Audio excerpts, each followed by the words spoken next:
Hi there, good afternoon, and welcome to my weekly Parsha share. This week it's Parshat Vayeishev, and Vayeshev is a troubling Parsha. In fact, it's probably the most troubling Parsha in the whole Torah. And the reason it's troubling is because we come up against a scenario that's so disturbing and so jarring and so difficult for us to absorb that we kind of gloss over it and we try to pretend that it can't be the case. And I'm going to look at this Parsha today through the eyes of, I'm not going to look at the Nesivos Shalom today. I know that we're quite used to looking at the Nesivos Shalom, but I want to change things up a bit. I've actually got the Sforim I'm going to be looking at today, right here next to me.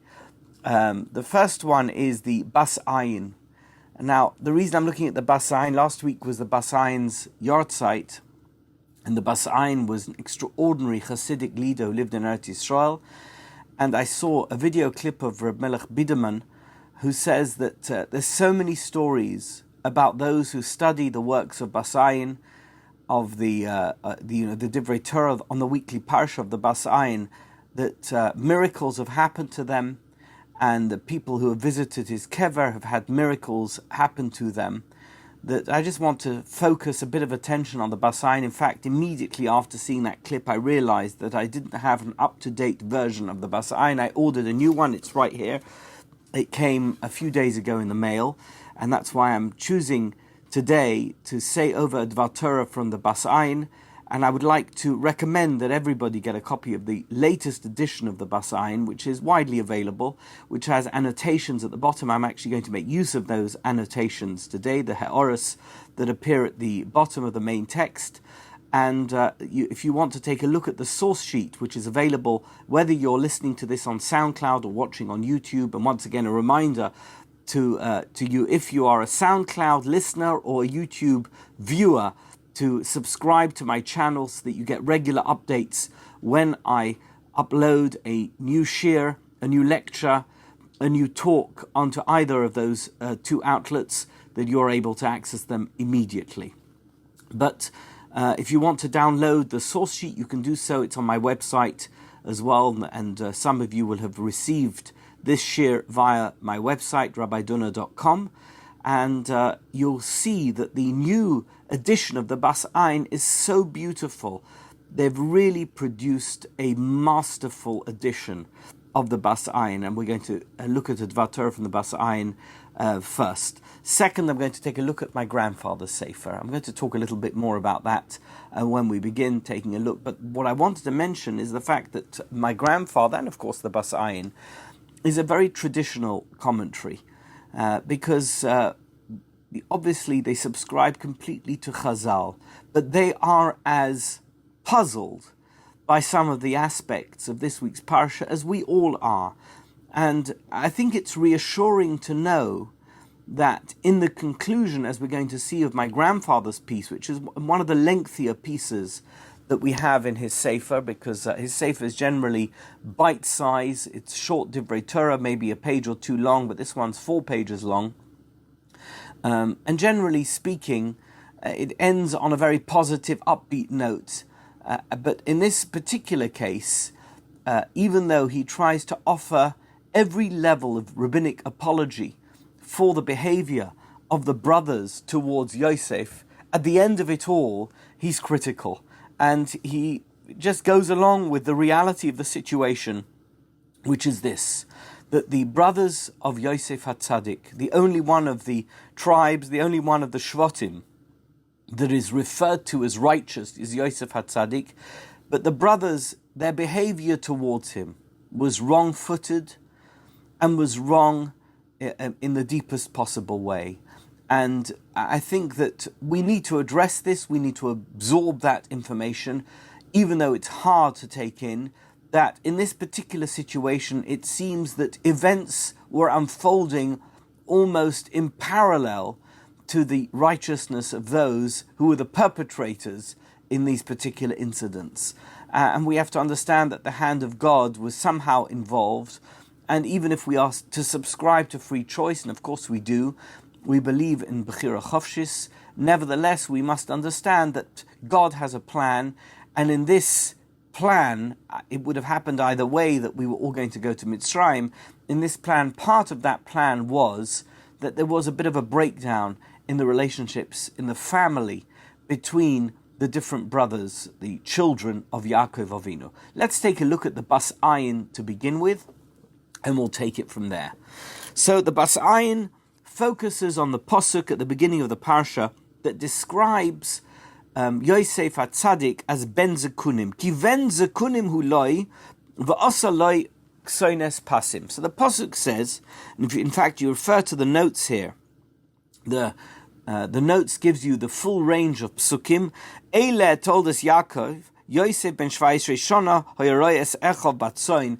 So these are the children of Yaakov, and it skips right away to Yosef, Joseph, who was a child of Jacob. He was 17 years old. He was shepherding the flock with his brothers, and he was a nar. He was young, and he spent time together with Bnei Bilhah and Bnei Zilpah, Nashei Oviv, who were the concubine wives of his father. Vayove Yosef es dibasam ra'a el avihem. And Yosef brought their bad words, whatever it was that they discussed, that obviously they had certain gripes. And by the way, there's different interpretations to this. We're going to see the Medrash actually offers different choices as to how we are to understand the dibah that Yosef brought to his father. But I think that the consensus is that Yosef went to his father and discussed his brothers, the children of Leah, with his father. So there were 6 children of Leah, and all of them were obviously older than Yosef, and he discussed them in a negative light with his father, and that's how he is presented in the initial introduction to Parshat Vayeishev. How does the pasuk continue? It says, "V'Yisrael ahaves Yosef mikol banov." It doesn't even give us Yisrael's direct reaction, but in a kind of indirect way, it describes Yaakov as Yisrael, Yaakov's attitude, his feelings towards Yosef. V'Yisrael ahaves Yosef mikol banov. Israel loved his son Yosef from all the other sons. He loved him more, it would appear. Why? And there's one reason given and one result given. Kiven zekunim hu loi. So the way we would translate that is he was a child of his old age, almost like a youngest child, but he wasn't the youngest child because Binyamin was born after him. So kiven zekunim seems to be an ambiguous statement. We know what it means literally, but we don't actually understand its meaning because it doesn't make sense that Yaakov Avinu would have loved his son more because he was the youngest of all the other children. But let's see what the Bas Ayin is going to say about that. And then finally it says V'asa lo kasoines pasim, that Yaakov Avinu created, made, fabricated a ksones pasim. We always translate that as a coat of many colors, but some fabulous garment that he gave to his son Yosef in recognition of the fact, or to demonstrate how much he loved him and that he loved him more than the other children. Says the Bas Ayin, Hine Yodua Mamar Chazal. We know that Chazal say, it's a Gemara in Sanhedrin, Daf Yud Aleph, the Gemara says, Ra'ui Hoyo Hillel, Shetisha Olav Shchina K'Moshe Rabbeinu. There was a great man in the period of the Second Temple. He's known as Hillel HaZokein. He originally came from Bavel. He arrived at the Beis Medrash of Shmai and Avtalyon, and this was in the 1st century BCE. It was about 100 years before the destruction of the Beis Hamikdash, during the period of King Herod's reign, when King Herod ruled over Judea. Hillel arrives from Bavel, comes to the Beis Medrash of Shmaya and Avtalyon, and becomes one of the most distinguished rabbis of his time. In fact, so much so that it was his descendants that presided over the Sanhedrin, most famously Rabban Gamliel, and eventually his descendant Rabbi Yehuda HaNasi, who composed the Mishnah. So the Talmud speaks about Hillel HaZokein. He is a significant figure in rabbinic Jewish history, And he figures in this Gemara, he features in this Gemara. The Gemara says, Ra'oi hoya Hillel shetisha alav shchina, that Hillel was worthy that he should have had the divine presence rest on him, Moshe Rabbeinu, the same as Moses, Olav Hashalom, Elo shelohoya doyoi ra'oi lokach. But his generation was not fitting. In other words, they weren't worthy that such a thing should happen. I'm going to read you in here in the notes again on the bottom. That's what I told you. This edition is so marvelous. The notes at the bottom bring the entire passage from the Gemara in Sanhedrin. Pam achas hoya mesubim ba'aliyos beis Guria b'Yerichai. So this is a famous hangout for the great rabbis of the time, the attic in Beis Guria, and they were there together. Everybody was there in this place. It was a meeting place. It was a lair house for all the great scholars of the day. V'nosna aleim baskol min hashamayim, and a heavenly voice rang out from heaven. Yesh kan echad shero'ui shetisha alav shchina. There is a one among you upon whom the shchina should rest itself. Elo she'ein doiro zakai lokach. However, said the baskol, this heavenly voice, there is no way that could happen, because the generation is simply not worthy of it happening. Nosnu chachomim es eineim behillel hazoket. And they wondered, who is it? I don't know how many people were there. Maybe it was 10, 20, 50. I don't know how big the attic was in Beis Guria in Yerichai. However, they were wondering to themselves who it could be, and they reached the conclusion that Nosnu chachomim es eineim behillel hazoken. They immediately concluded that the only one whom the Baskal could be referring to was Hillel, ukeshemes omru alav hay chosid hay onav talmidoi shel Ezra. And the way they referred to him when they eulogized him was this humble person, this righteous individual, a Talmud of Ezra. Ezra, of course, was the foundational figure in the beginning of the Second Temple period. He was the one who formulated the Anshe Knesset Agdola. He was the one who brought the Jewish community together at the beginning when they returned from Bavel and from the Persian Empire to re-establish the Beis Hamikdash in Yerushalayim. He's a significant figure, and we chart the way through the rabbinic history to Ezra. So Hillel inherited the mantle, as it were, of Ezra, and he's therefore referred to as his disciple. He wasn't, of course, his disciple, but this is the Mamar Chazal that the Bas Ayin brings with reference to the posuk that we said before, which was that Ben Zekunim who lied that Yosef was a Ben Zekunim to Yaakov, but also like Eksonis Pasim, and Yaakov made Eksonis Pasim for his son Yosef. So Perish Harav mi Polonoi. So we spoke about him last week. Yaakov Yosef of Polonoi, he was a Kohen. He was the original publicist of the Hasidic movement. He published Toldos Yaakov Yosef, among other Svarim. And he's the first one to record the statements, the Divrei Torah, and the Weltanschauung, the theology, as it were, of the Baal Shem Tov. And therefore he's very often quoted by those who want to get to the origins of the revolution that was the Hasidic movement. So the Bas Ayin quotes the Toldos Yaakov Yosef. He says, "She'ikka hashras hashchina hi mimekor shiflus v'hachna v'anova." If you want to know where to find Hashem, if you want to find God, if you want to really encounter God, go to a place where there's shiflus, hachna'a v'anova. Go to a place where whoever the human beings are that occupy that place do not consider themselves very highly. They are submissive, they are humble, they are low in terms of their approach. Why? Because they recognize that material existence is secondary next to spiritual aspiration. Hillel gam kein hoya onov, and we know from this Mamar Chazal that Hillel was a great Onov. He was exceedingly humble, like we know about Moshe Rabbeinu, who's referred to as the greatest person of humility that has ever lived. Which is why, of course, Hillel, because he was no different in that respect to Moshe Rabbeinu, why he was worthy to receive the Shechina for the divine presence to rest itself upon him, like it happened with Moshe Rabbeinu. That's why the Bas Kol, it wanted to focus on not on Hillel's great scholarship or his leadership qualities, but on his anova, on his humility. It was his humility that really separated him from everybody else. He was more humble than everybody else, and for that reason, the Shekhinah should rest itself upon him.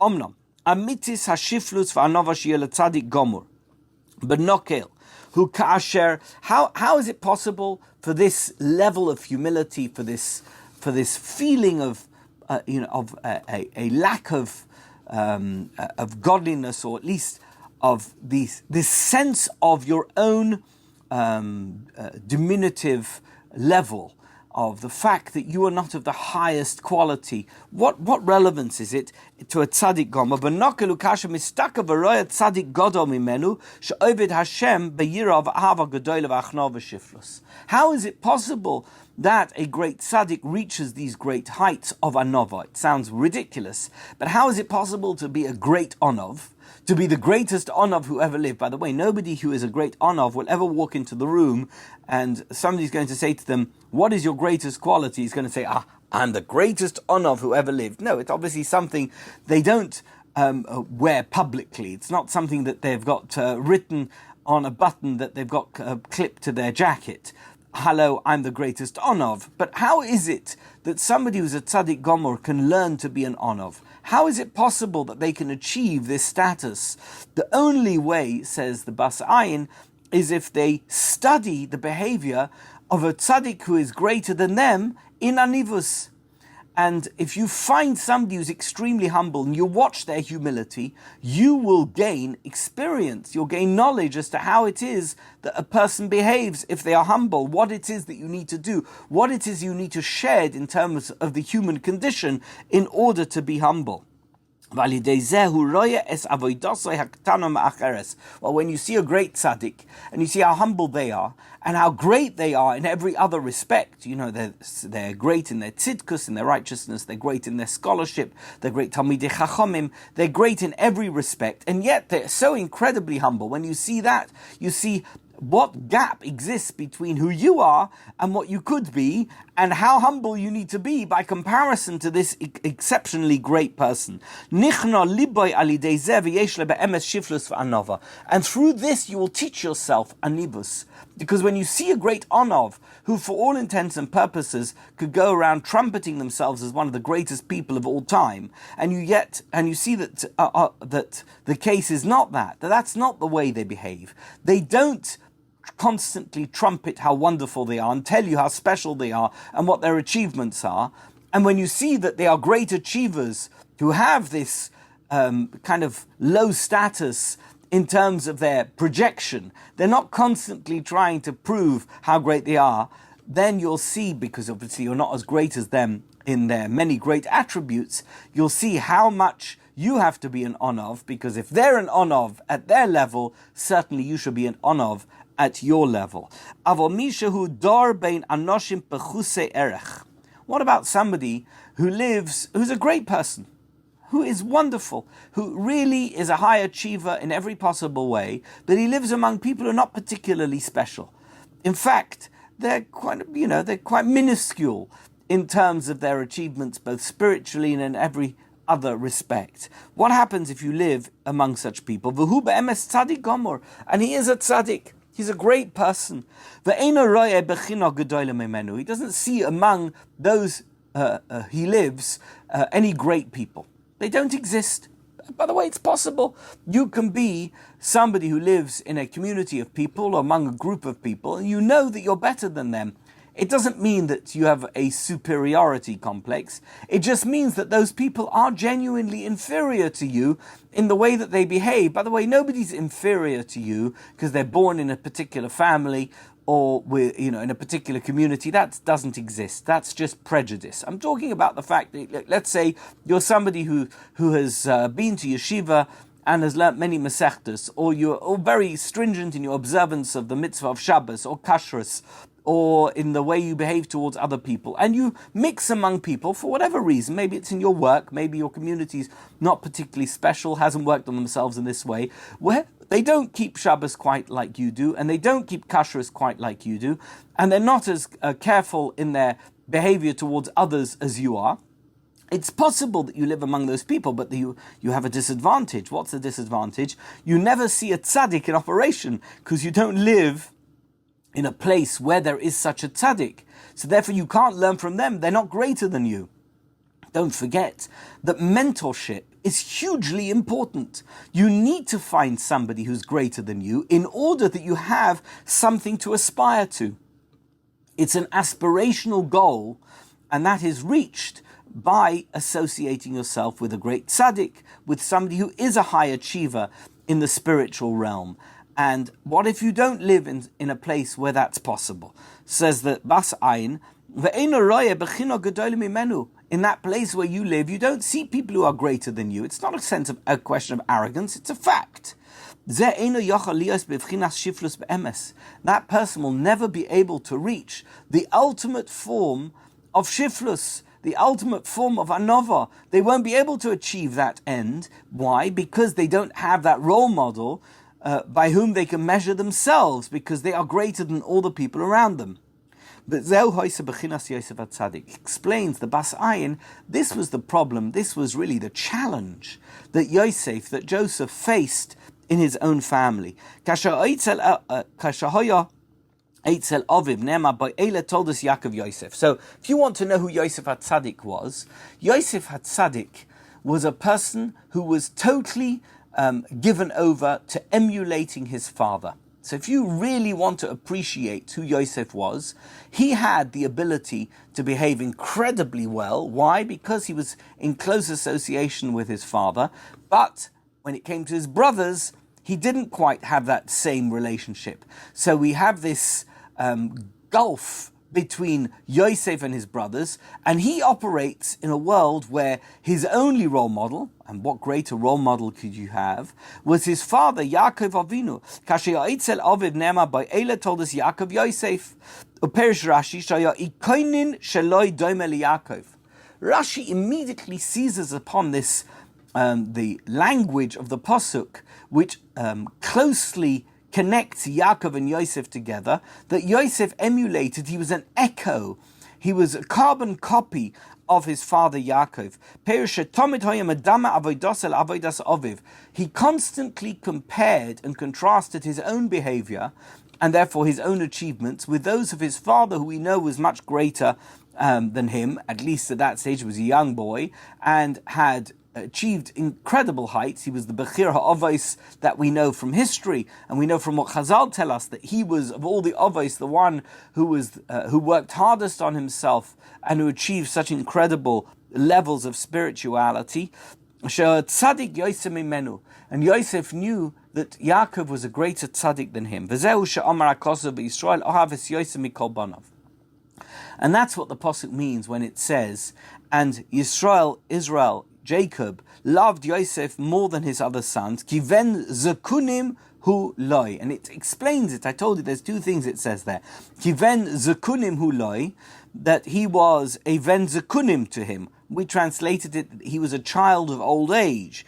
V'tirgem Unkelus, and Unkelus, who is the great Aramaic translator of the Bible text, translates it as follows: Are barchakim hu lei.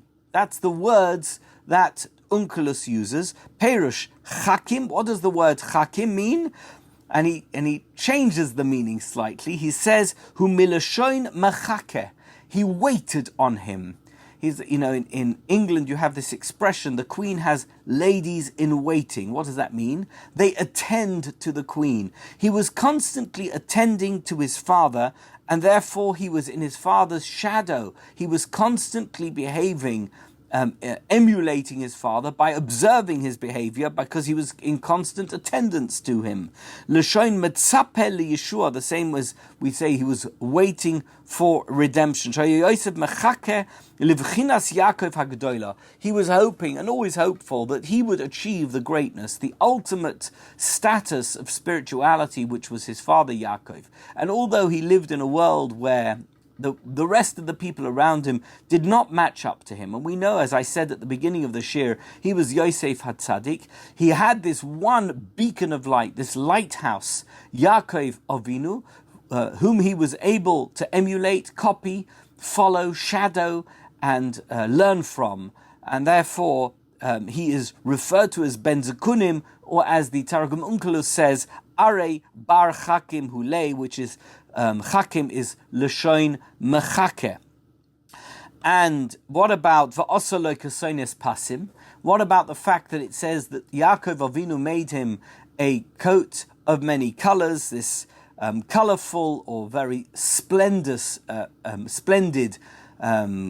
coat that he gave to his son? What does it mean? Pasim u'milashoin efes v'ayin. He totally changes the meaning of the word pasim. Pasim doesn't mean what you think of it as some kind of superlative definition or description of something which is extraordinary.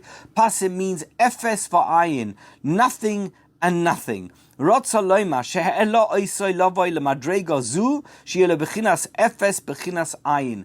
You should know that the way that Yosef HaTzadik was able to elevate himself is because through this Ksonis Pasim, he cloaked himself, he wrapped himself in nothingness, knowing that next to Yaakov Avinu, he was never going to be anything special. And it was via this ability to lower himself to this madrega of shiflus properly, Yedabek es atzmai b'shem Hashem uvesoirasai b'remach mitzvahs asei ushasa loisa aseh. He was able to completely achieve the levels that one achieves through the performance of the mitzvahs, the 613 mitzvahs in the Torah, the 248 mitzvahs that you must do, and the 365 mitzvahs that you are forbidden to do, or the loisa aseis, which are referred to as negative commandments, those things which you are not permitted to do. Yosef achieved that. Why? Because of his close proximity to Yaakov, that of Israel, Ohav es Yosef mikolbanov. Why? Kiven zekunim hu loi, zekunim bi barchakim mechake, he was in attendance to him, and because he was wearing the Ksonis Pasim, he was an efes v'ayin. He didn't consider himself highly in proximity in comparison to his father Yaakov Avinu. So even though he lived in an era where the people around him, and that's where he unfortunately fell into the trap, that he got into a discussion with his father about his brothers who hadn't achieved his level. Nevertheless, he himself was somebody who wore the Ksonis Pasim. He was the one who achieved the greatness that he achieved as a tzaddik because of its proximity to his father. And it worked well for him, because even in the many years that he was in Mitzrayim, he was able to retain and maintain those standards because of his closeness to his father in the years that he was with him. We'll continue now with my grandfather's sefer. I told you I would show it to you. This is a new edition of my grandfather's sefer, which we just published.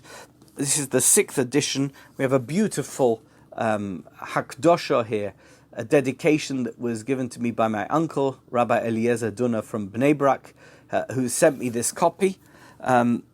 And we were delighted to sponsor the 6th edition. This is the title page. I think that Carly will put it on.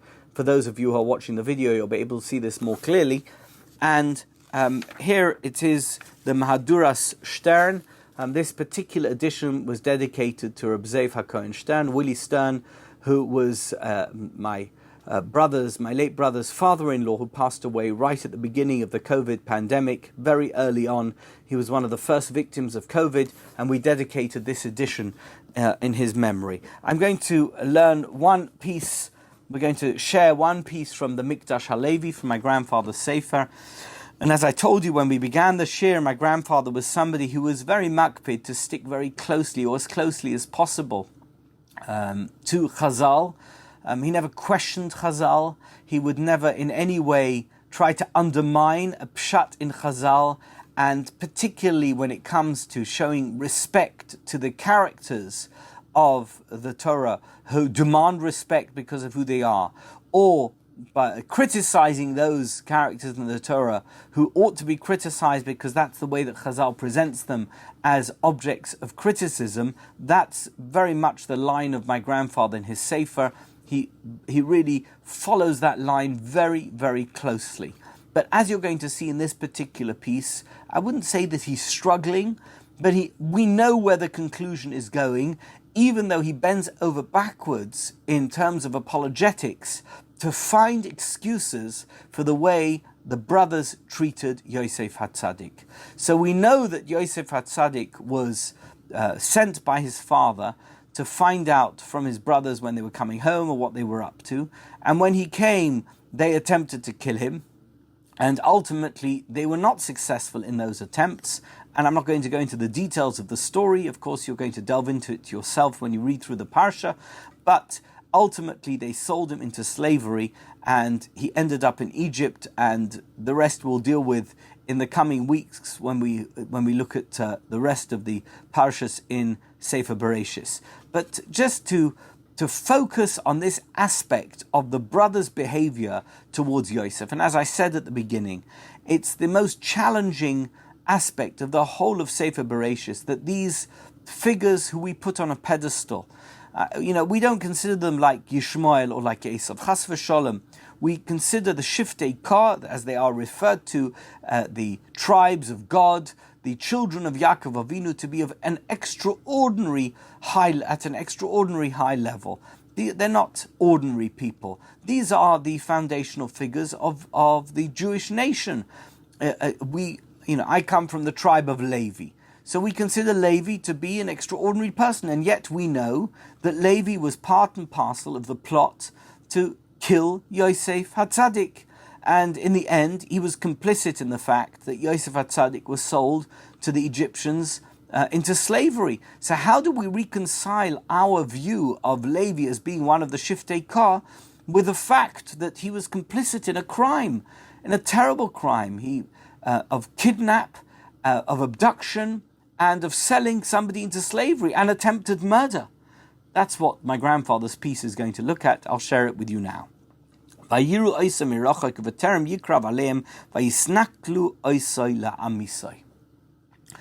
Pasuk there in chapter 37, Lamed Zayin, Pasuk Yud Ches 18, says that the brothers saw Yosef HaTzadik from afar, and before he was able to draw near to them, he never even got close, they already plotted to kill him. Parshas Mechiras Yosef, says my grandfather, the Mikdash Halevi, the Parsha, the episode in the Torah that deals with the sale of Yosef HaTzadik into slavery, Halohi Parsha Koshe Ad Liba'oid. It's one of the most difficult Parshas to take on board as someone who wants to maintain respect for the characters involved in the story. Haloyoidim kulanu ki ha'achim hakdoshim. We all know that these holy brothers, Shiftei Kar, hoyu bedargas meroi memes, they were at the most elevated level. Uvilti nispeses lachalutin ba'avurenu. They're totally inconceivable to us. In other words, we're not even going to get our heads around how special and how extraordinary they were. Me'ata, hakeitzad nucha lahavin es pesher amasa she'osu kashem mochres achem. In which case, says the Mikdash Halevi, how can we even understand this idea that they wanted to sell their brother and they actually went ahead and sold him? How are we to get it into our heads? We want to hold them in the highest esteem, and yet this is presented to us in the way that it's presented to us. And clearly, it doesn't really, when we hear the story, we're not going to hold the people who were the perpetrators against the victim. Those who sold their brother into slavery as great people. V'hine yodua ki kol ma she'osa hashvatim b'chol parshas Mechiras Yosef hayal pi din shedonu es acheim. So here he goes along with Chazal. So this is how it begins. The piece begins that the Mikdash Halevi is telling us that we all know from Chazal that the brothers didn't behave in a way that they felt was against the Torah. These were not simply bandits. These were not people who were murderers. That's not the case at all. These were people who operated within the confines of the law. Everything that they did, as far as they were concerned, was according to the law of Hashem. Me'ata doime kima kimin haroi yele nasais levarim mativoy shel oisoi din. And that being the case, wouldn't it be right that we should examine and look into what it is that was the law, va'al pima hu nifsak, and how it was decided? How did they conclude that what they were doing was within the law? How is it possible to justify, to rationalize the sale of Yosef HaTzadik, their brother? Ulam, lifneichein aleinu levare es yesoid v'shoresh machlekosam shel ha'achim hakadoshim im Yosef. But before we do even that, we need to get to the bottom of what it was that created this rift between Yosef and his brothers. What was the basis? What was the foundation of their disagreement? The root cause of their disagreement might help us understand how the brothers concluded, how they rationalized the sale of their own brother. Shekhem b'pasuk muzka b'mefurish ki Yosef hayamevi es dibosam shel ha'achim ra'a el aviyam. So we know for a fact that Yosef would tell tales. He was a bit of a tittle-tattle. He would tell tales to his father. He would say bad things about his brothers. Ulam lo nisbar by mufurashos eza diba hevi Yosef el Yaakov. But we don't know exactly what he said. The pasuk, it's not even ambiguous.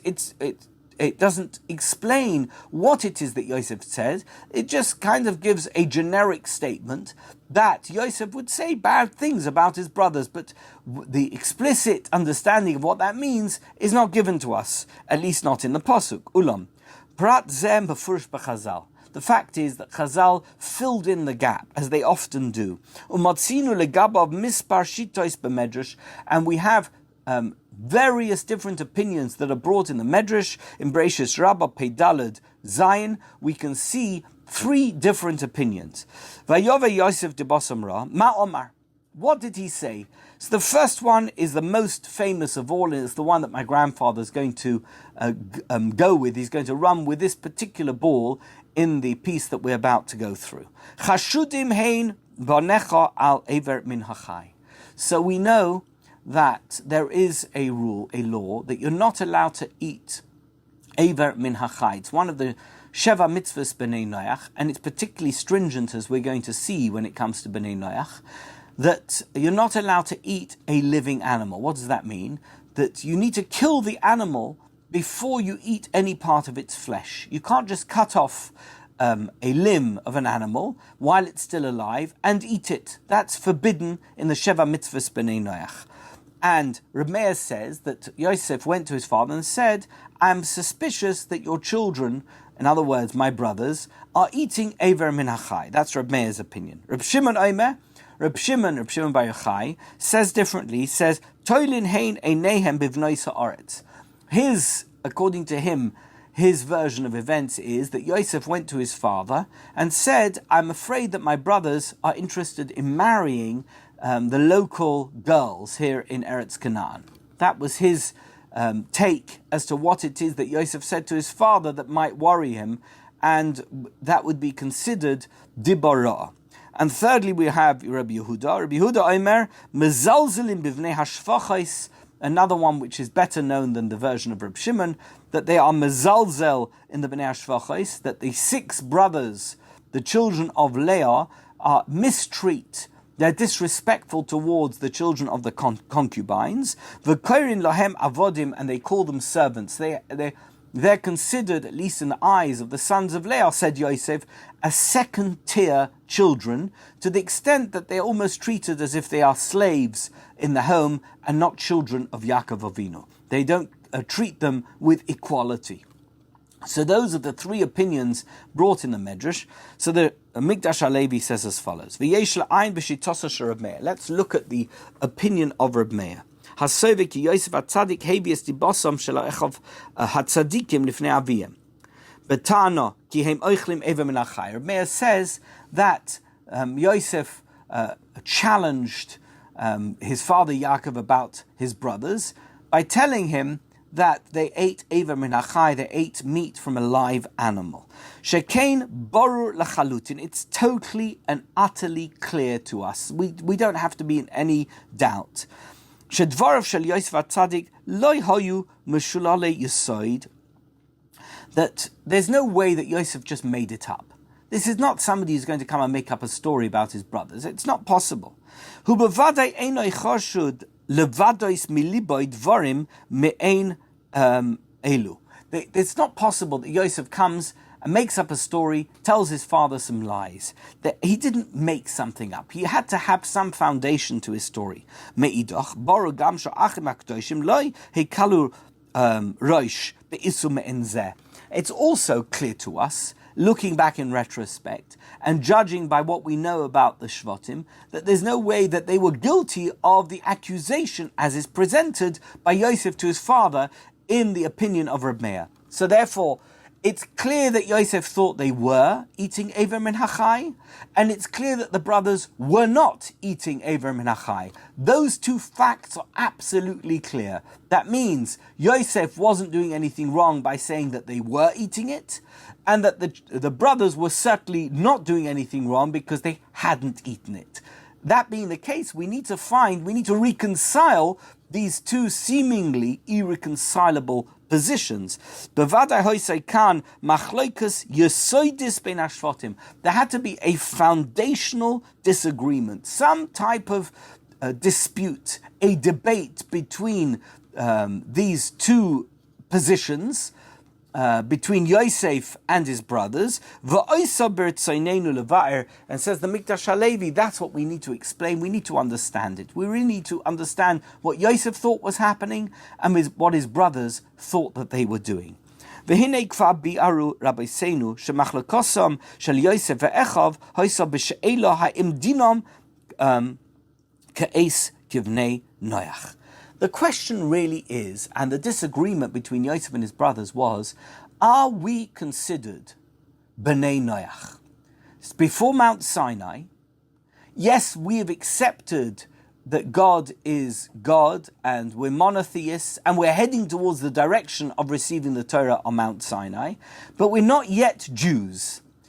If we are not yet Jews, do we still fall into the category of Bnei Noach, or do we have to observe the Torah, or can we observe the Torah like the Jews are going to observe the Torah after they receive it? So, do we observe mitzvahs as if we have already received the Torah, or do we observe mitzvahs as Bnei Noach? Now, it happens to be that on a number of issues, the mitzvahs Bnei Noach are more stringent in their application than mitzvahs that we received in the Torah. It sounds ridiculous, but here you're about to hear one example.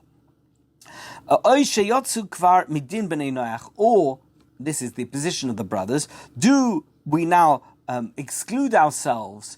Are we now free from the obligations that were incumbent and are incumbent on Bnei Noach and would have been incumbent on us if we remained Bnei Noach?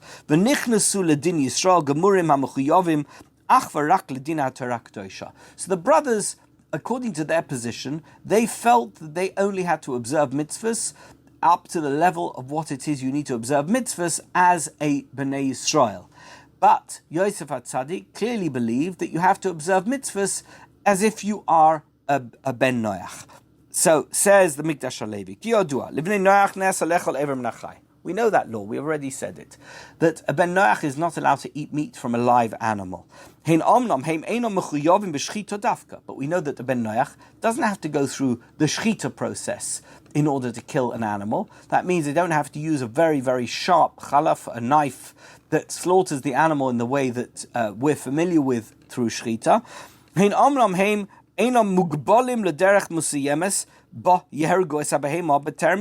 fact, they have no particular direction in terms of how they should be killing an animal in order to eat it. There's no instruction, there's no expectation, there's no obligation. They can kill the animal in any way that they want. If you're not Jewish, if you're a Gentile, you can kill the animal in any way you want, as long as, obviously, that you don't cause them any grief or anguish. But if you wanted to take a gun and kill the animal, you can do it. That's permitted for a Ben Noach. As long as the animal's dead, then you can eat the meat. Ulam. shivas shebe'es achila basar habehema hitiyeh mesa lachalutin. What they do need to make sure is that when they eat the meat of the animal, that it is completely dead. What does it mean to be completely dead? Now, that's a very interesting question. You're about to hear that completely dead has two meanings. Dead means not alive, but dead means also not moving. So according to the halacha, that if an animal is still moving but it is dead, it's considered dead. That's according to the halacha that we, the Bnei Yisrael, keep. According to the mitzvahs Bnei Noach, dead means you can kill the animal any way you want. You don't have to do it through a very sharp knife and shechita, but you have to make sure the animal is no longer moving, it's no longer convulsing, and then you can eat the meat. You can kill the method according to Bnei Noach, the mitzvahs Bnei Noach, in any method that you want. Ha-nechira, that's the word for slaughter that's not shchita is nechira. Shehi harigas ha-behema shelo alidei shchita, muteres libnei Noach, any method of killing is permitted. Nechira is permitted for, you can be a hunter, and you can kill it with a bow and arrow, with a gun, and you could then eat the animal. That's not a problem. But you have to wait for the animal to be completely dead in order to eat it. But we know that for Jews, if the animal is slaughtered via a nechira method, that means not shechita, it's not permitted, it's forbidden. We know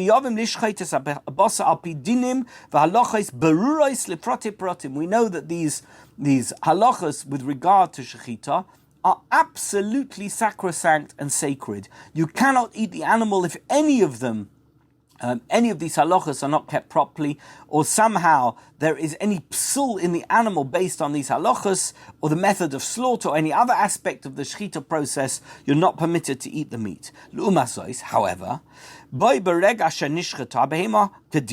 at the very moment that you do shechita on the animal according to the halacha as you're meant to do it, it can be eaten immediately. Afilu im hayu adayin mefracheses. Even if it's still convulsing, if the animal still is moving, if at that moment I don't know why you would want to do that, but if at that moment you wanted to cut off a piece of the meat, and it's a minute or two later and the animal is still moving, you could do it. That's not considered alive. And from this we can see. Okay, listen carefully. So the Mikdash Halevi says that according to the brothers, their view was that their status is like a Bnei Yisrael. Now they have to do shechita. Once you consider yourself to be Bnei Yisrael, you must and can only kill animals that you're going to eat via the method of shechita.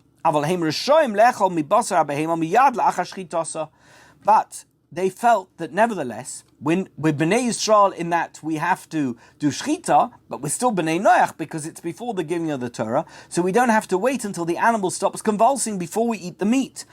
Af ba'oida mefracheses, you can still eat the meat of the animal. So they have the best of both worlds in a sense. They can eat the animal while it's still moving, although they have to do shechita. Yosef Sava ki af shekiyumu ha'avos hakadoshim es haTorah lifnei shenitna.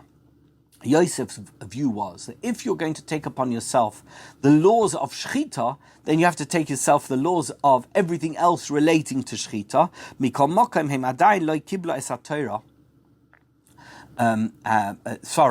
If you take upon yourself the laws of shechita, that's lefnim mishura sadin. You didn't have to do that, but that's what you have to. That's what you've decided to do. But nevertheless, you're still considered a ben noach.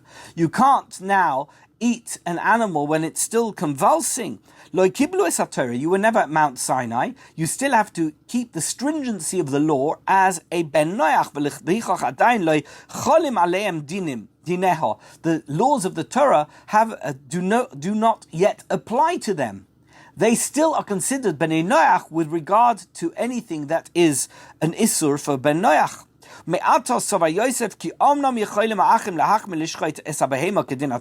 He said, okay, you're perfectly entitled to take upon yourself the stringency of shechita and not to kill the animal by any method which we call nechira.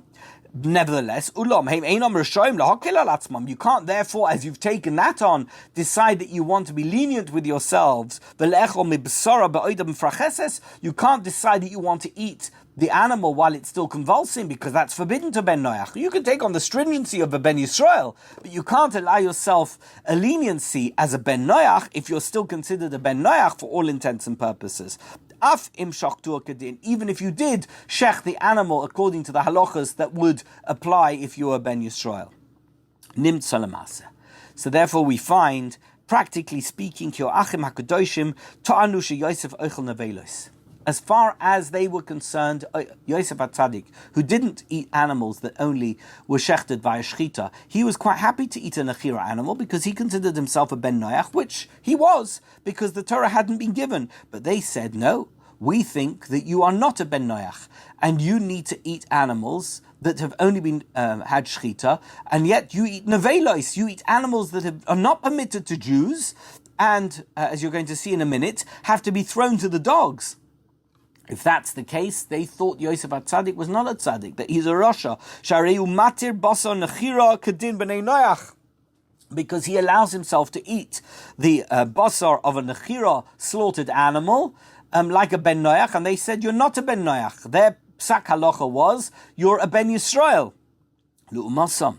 Yosef sava ki echav oichlim eva min achai. But Yosef's opinion was, no, I'm doing the right thing. You've taken upon yourself an extra stringency, but you've now decided to allow yourself the liberty of eating Eiver min hachai, because you're not waiting for the animal to stop moving before you're eating the meat. Sharei ema enom mamtinim ad asher yistaimu frachaiseha shel habehema.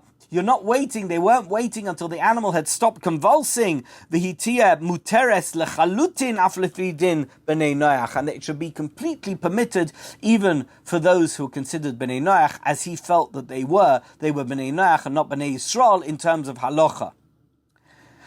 Says the Mikdash Halevi, and now we can understand, using this as the foundation of the debate, of the disagreement, of the rift between Yosef and the brothers. Now we can understand what happened and how they behaved towards him, even though you're going to see the twisters at the end, that the Mikdash Halevi is going to demonstrate that even so, even though the brothers had what they considered to be justification, ultimately they became entirely subjective in their behavior towards Yosef. You have to wait until the end until you're going to hear that particular twist, but let's go through the next piece. This is the foundation, the rationalization of the argument between the two factions here, Yosef on the one side and the six brothers on the other.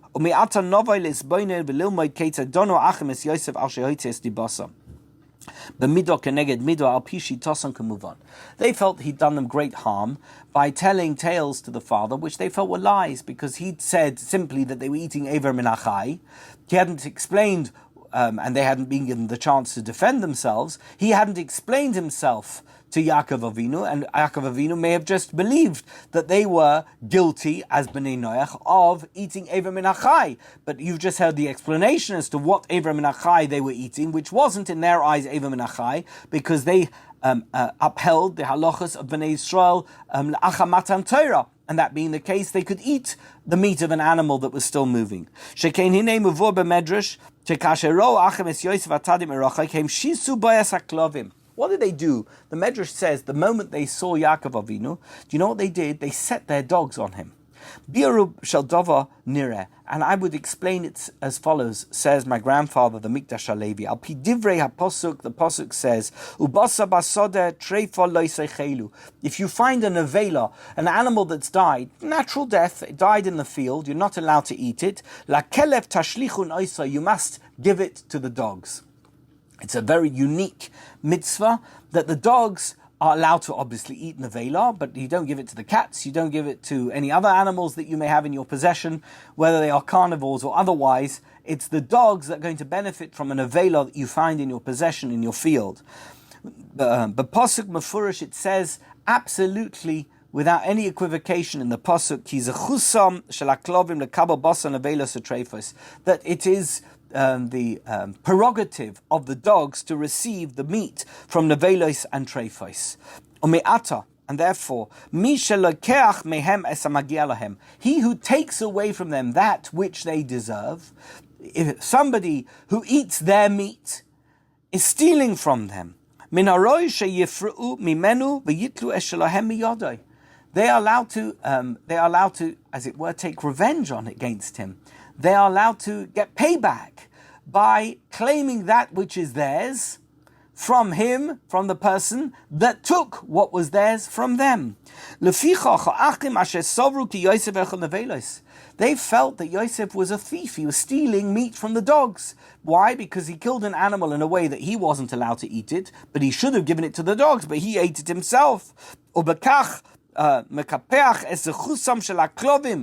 a result of which he had somehow undermined the zechus, that which belonged to the dogs. He had taken that away from them.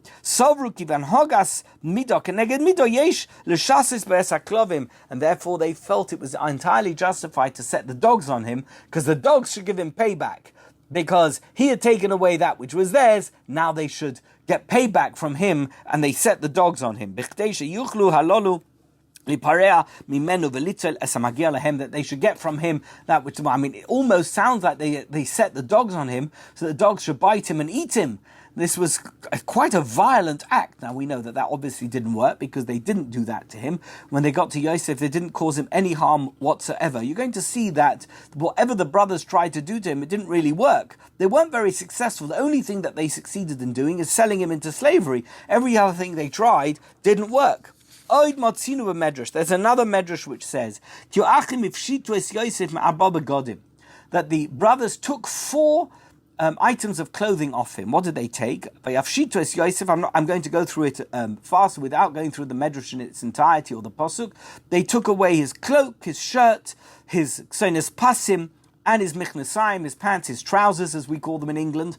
He took them all away. They took them all away from him. His 4 items of clothing. The gamkan doime ki yecholim anu limtzei es hanhogas hamido keneged mido. And we can see why they felt that this was payback. This was paying him back for the way he had behaved towards them. Why? Shekeno achim asher rosh Yosef mevis dibosam ro'al aviem. They saw that he was trying to undermine them. What had he said to their father that would cause them harm? He was trying to take away the rights of the Bechor. What is the Bechor? Now this is really interesting. I'm not going to read the whole piece. I'll explain it to you. It's fantastic. The right of the firstborn is that they become like the priests of the family. They take care of all the matters of the family and ritual affairs, and in fact they inherit the father's possessions and also any rights he may have in terms of the rituals. Now, what happened to the Bechor? The Bechor evolved into the Leviim, and the Leviim have a branch in their tribe called the Kohanim, and the Kohanim Peshutim, those who were the ordinary Kohanim, how many items of clothing did they wear? They wore 4 items of clothing. They wore their hat, they wore the shirt, they wore the gartel, and they wore their michnesayim, they wore the pants. So there were 4 items of clothing which were deprived of the brothers, at least of Reuven, who was the oldest brother, because Yosef claimed as the first child of Yaakov's favorite wife that he should be the Bechor. So this was a midah keneged midah that the Medrash presents us with, that the brothers took 4 items of clothing away from Yosef because they wanted to deprive him of that which he had wanted to deprive them of. He had wanted them not to be Bechor. They didn't want them to be the firstborns. He didn't want them to be the Kohanim, and therefore he wanted to be the Kohen. And this was a symbolic removal of 4 items of clothing to show him, you wanted to be the Kohen, we're taking that status away from you, we're removing those 4 items of clothing because you're not the Bechor and Reuven is the Bechor. How it evolved ultimately is not important, but the symbolism is very, very incredible. It's quite powerful. We also see that the brothers threw their brother Yosef into a pit. HaTorah HaKadosha koseves vayikchu vayishlichu oisei habayra. They took him and they threw him into the boir. V'habayreik ein by mayim. And the pasuk quite mysteriously informs us that the boir, the pit, was empty. There was no water in it. And Chazal, they kind of a bit fixated with that pasuk, because it doesn't really make much sense. I mean, you throw him into the pit, who cares if it doesn't have water in it? And they said, yes, Darash Reb Nosson Barman Yumi Mishum Reb Tanchum. The Medrash says, it's actually a Gemara in Chagiga, Daf Gimel Amud Aleph. What does the pasuk mean when it says that the boir was empty and that there was no water? If I've told you that the boir is rake and it doesn't have water, of course it doesn't have water. If it's empty, it doesn't have water. Mayim ein boy. There was no water in the boir. Avol nechoshim va'akrabim yesh boy. But there are nechoshim and there are akrabim. There are snakes and there are scorpions. This was a kind of they contracted the murder of their brother out to snakes and scorpions because they didn't want to kill him themselves. They threw him into a pit that didn't have any water in, and they knew therefore that it would be full of snakes and scorpions, and they thought that the snakes and scorpions, again, it was an abortive attempt because they weren't able to kill him. He still didn't die. The dogs hadn't killed him, the snakes didn't kill him, and the scorpions didn't kill him, and eventually he was extracted from the boir and sold into slavery. Says the Mikdash Halevi, my grandfather, he puts it so beautifully. He says, "Kan yecholim anu lahavin b'pashtus," in the simplest possible way we can understand. Kimi achav diber loshen hara sovru achim ki hanhog harauya machayeves lahanisha alidei nechoshim. They thought to themselves, how can we punish him for his evil slander against us? Let us cast him to the snakes. They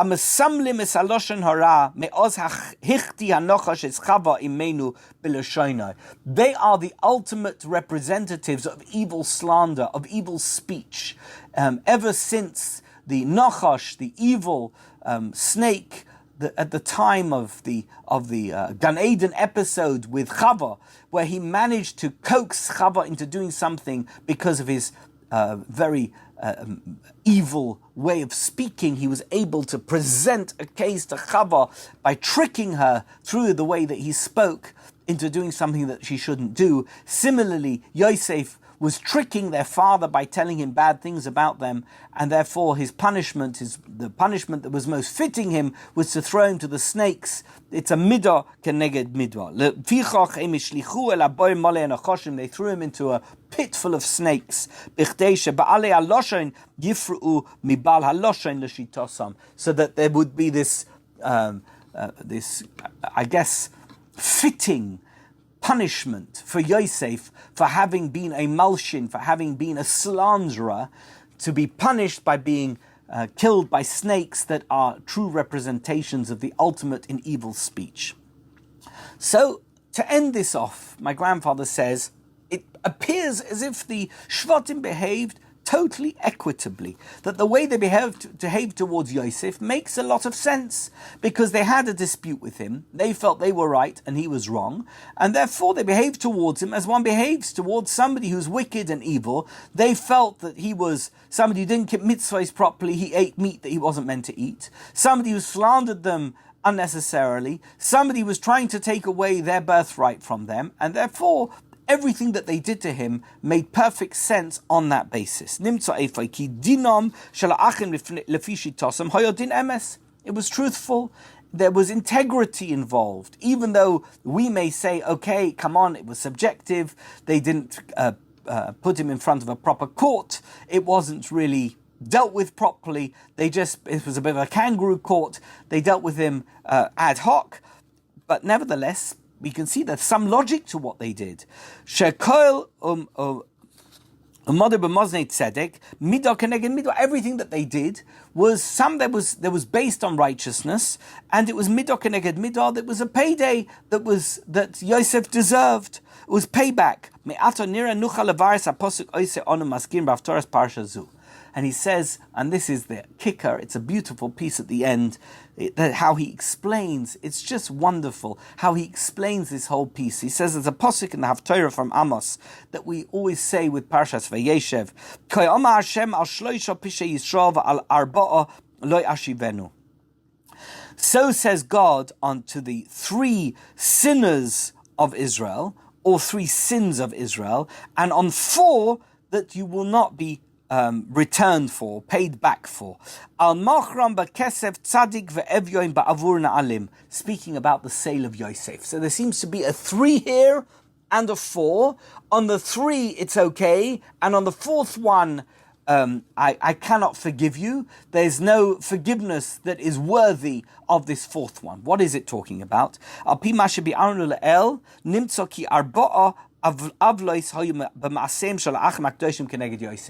can see that there were 4 different bad things that the brothers did to Yosef HaTzadik. What were they? Number 1, they set the dogs on him. They stole his 4 clothes. They stripped him bare of the 4 items of clothing. They threw him into a pit full of snakes and full of scorpions. And finally, they sold him into slavery. Says my grandfather, look at this beautiful piece. Now we can understand. He's telling the Jewish people, as it were, on the 3 first ones, on the fact they set dogs on him, on the fact that they took his clothes away, and on the fact that they threw him into the pit. Hainu al sheshisu bayis haklovim hifshitu veishlichu la'aboy nitain lisloach. They can be forgiven for that. Why? Because they were doing it midah keneged midah, based on their assessment of the situation. Avaloi ha'ila ha'avla haravius. Not on the 4th avla that they did to Yosef. Al shemachru le'eved. That cannot be forgiven. The fact that they sold him into slavery. Al kein loy nitain lisloach b'shum ofen. That cannot be ever forgiven. Loy ashivenu, says the pasuk. Why should that be the case? Says my grandfather. Asked a good question. If you're going to say, what's the worst of all the 4? For sure, selling their brother into slavery was the worst one. It was the one that caused the most damage, the most harm, the most pain, because they lost their brother for so many years. That's the one that really is the worst one. Why weren't they punished for that one?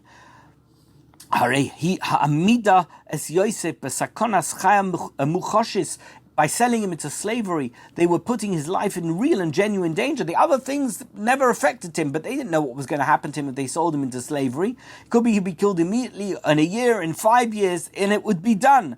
So,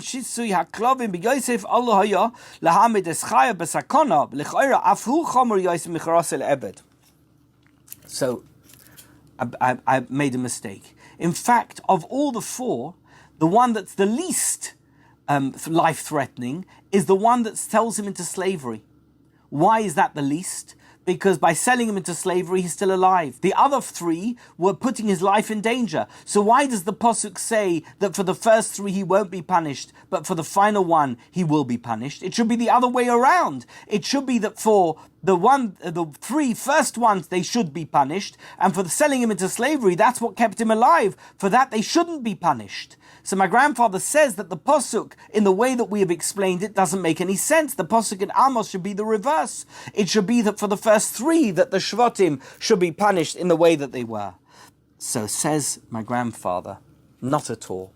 If it's true to say that the first 3 were justified, then you don't punish people for behaving in a justified way. Even if they're wrong, at least they can be justified and you can forgive them for that. They can come to you and say, listen, the way we behaved may have been wrong, but we had some justification. We can rationalize our behavior.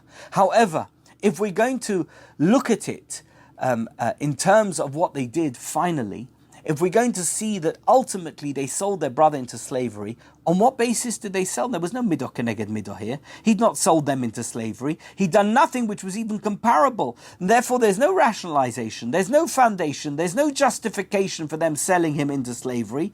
And on that basis, we know that their behavior towards him is entirely subjective. And the fact that they sold him into slavery was due to their hatred for him.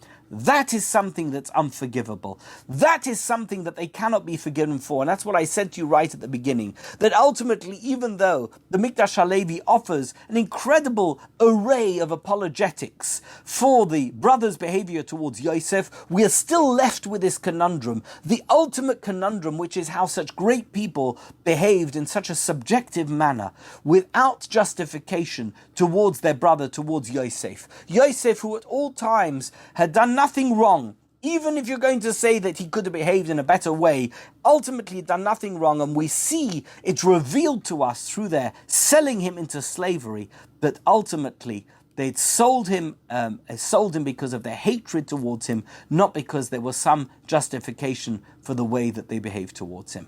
I will leave it here for today. Thank you so much.